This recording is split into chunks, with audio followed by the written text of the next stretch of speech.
Hello, bago natin pag-usapan ang function ng aming technology na napili, papakilala muna namin ito. Ito nga pala ang Hibernation Gaming Pad na kung saan hindi problemahin ang kakulangan sa pagtulog dahil kayang-kaya na maglaro habang natutulog. Pag-usapan natin ang 5 function ng aming technology. First function ay brain-computer interface. Pangalawa, gaming while sleeping. Pangatlo, receptor adjustment. Pang-apat, harmless shock to wake up. At ang pang-5, virtual interaction.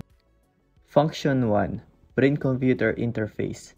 As you can see, merong nakalagay sa may temple of the user. It's connected to the pad at dito nakokontrol ang action inside the game. Ang signal sa mga brain ay nasasagap ng patch kaya nakakapag-interact sa game. Gaming while sleeping. Dito naman, every time nagagamitin ni user ang hibernation pad, mayroong lalabas na lavender scent upang tulungan na makatulog si user at para magamit ang brain-computer interface. Makakapag-interact na ang user sa game na gusto niya. Receptor adjustment. Ang function naman na to ay para sa makatotohanan na experience in-game.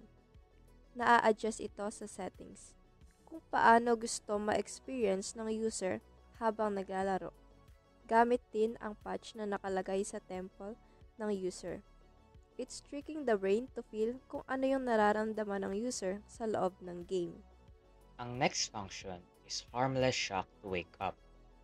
Itong function na every time na makikwit si user or siya ay magla-log out sa kanyang game, gagawa ang pod or ang hibernation pod ng isang harmless shock or sound upang magising ang user sa kanyang pagkatulog o sa kanyang hibernation. The last function naman ay ang virtual interaction. Ang function na ito ay ang paggamit ng internet connection upang magkaroon ng interaction ang user. Hindi lamang sa mga NPC or non-player character, kung hindi sa mga totoong character or totoong player na katulad niya na gumagamit din ng hibernation pod para sa kanyang isang magandang experience sa kanyang paglalaro ng kanyang mga online game. And this ends our presentation sa aming complex technology, the Hibernation Gaming Pod. Thank you.